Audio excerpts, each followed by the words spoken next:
I meant to do this video a little bit sooner than when it, almost immediately after it happened. But, when I get backed up with so many stories, it's kind of hard to, keep up with everything like that.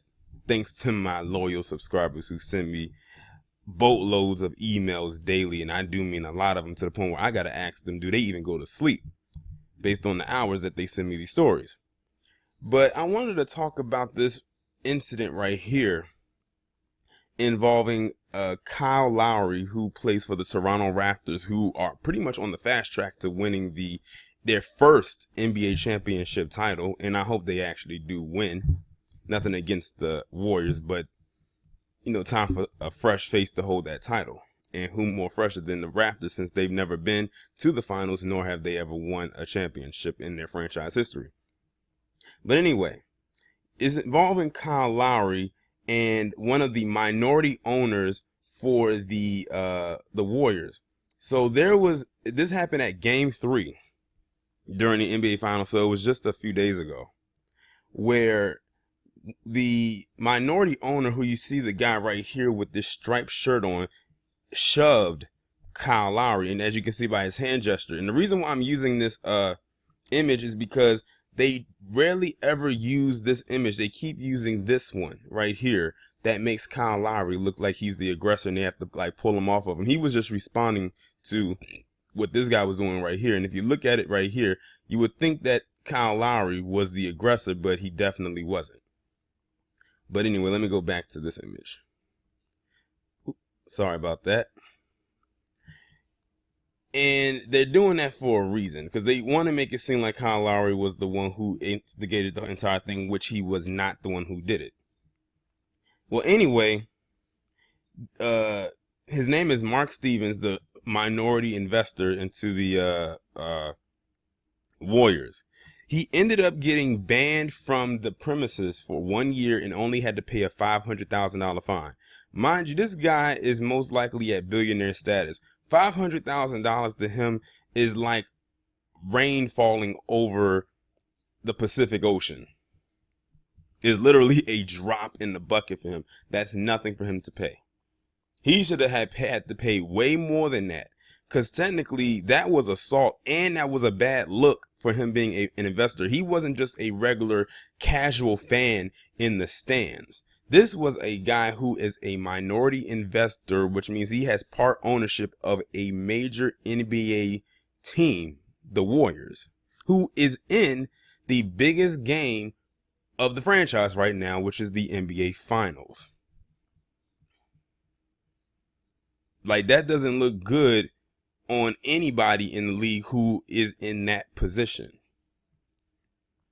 But he felt comfortable pushing Kyle Lowry. Now, I don't know what led up to this, but I'm also hearing, based on what Kyle Lowry said in a press conference interview, that this guy also had some words for him as well. And it makes me question, what kind of words did he have? Because it could have been something he said to Kyle Lowry, and then Kyle Lowry may have gotten upset, and then he just kind of pushed him out of the way. And as you can see right here, he just pushed him, and Kyle Lowry fell. So that must have been a pretty intense push. Or whether it was dramatized or whatever, the fact is he put hands on him and Kyle Lowry did not. He probably wanted to as well. And he knew who to put hands on. He knew who to put hands on. But see, only banning him for a year and having him pay a $500,000 fine, that's absolutely nothing.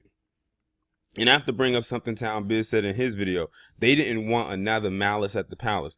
If y'all remember back in, I forgot what year it was, I think it was 2004, when the Indiana Pacers was playing. That's back when Ron Artest, well, now Meta World Peace as he calls himself now, but back when he was Ron Artest was playing for the Pacers, and that whole thing happened between him and the fan, Jermaine O'Neal, and a few people, and like that blew up and stayed in the news for a long time. And that they didn't want another one of those happening right here. Like, it's one thing if you get into it with a fan. It's another thing if you get into it with another player. But never, ever should an owner, even if they're a minority owner or a minority investor, ever do something like this to a player. And then he did this to a player of the opposing team. Not saying it would have been better if he did it to one of the people he's an investor for the team he's investing for, which is the Warriors, but it's still not a good look either way to put your hands on them, especially if it wasn't warranted. Kyle Lowry didn't come over there and do anything to this guy to warrant him to put his hands on him. But he did it anyway. But it doesn't surprise me that he only got banned for a year and a $500,000 fine. Meanwhile, if a fan was to do this, they would get removed for life, which they should. But they're not going to do that with him because he has money, he has privilege, and he's a minority owner of the team. That's the only reason why. And $500,000 is nothing for this guy who's practically at billionaire status. That's nothing. Do you know how many $500,000 it would take to get to $1 billion? A lot. And him being banned for a year, it's not like he won't go off and watch whatever he missed at the games on his yacht somewhere.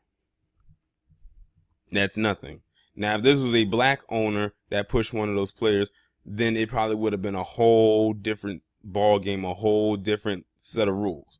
And what kills me is you had some of these silly Negroes out here, such as Jason Fatlock, who I'm glad he finally took that fedora off of his fat ass head because that shit was not fitting, out here defending what this minority owner did. And basically saying it wasn't that bad and that we're blowing it out of proportion. The only thing that's blown out of proportion is his body weight. That's what's blown out of proportion. But that's to be expected from someone like him. But, you know, I wonder, is he going to even give this guy a public apology? Probably not. Now, here's what should have happened. He should have been fined more. He should have been banned for way longer, and he should have they should have dissolved him of his position as a minority owner of that team. Notice that they didn't fire him or they didn't remove him. So they have him pay a low fine. He's banned for just a year and he's still able to keep his position, which means he's still able to get paid even while he's not there. He still has a claim, a stake in the Warriors. So what kind of punishment was that? Oh, right. That was the rich white privilege punishment. Because I'm telling you right now, if a black person had did that and it was in his position, they would have fined him way more. He would have been banned damn near for life and he would have lost his position. I'm telling you, that's usually how it always works. I would be pleasantly surprised if it went any other way. And you know what? I don't know if Kyle Lowry has or if he has or has not, but I would file assault charges because that's exactly what that was. The minute someone puts their hands on you and it wasn't warranted like this guy did, that's assault in my eyes. That's grounds for assault charges. Now, I don't know if he is or if he isn't, but I think Kyle Lowry is just more focused on trying to finish out this series and hopefully win this championship, which I think Toronto is going to pull out because as of right now, they're 3-1. They just need one more win. But y'all let me know what y'all think about this down in the comments. Like, share, subscribe. I will talk to you in the next one.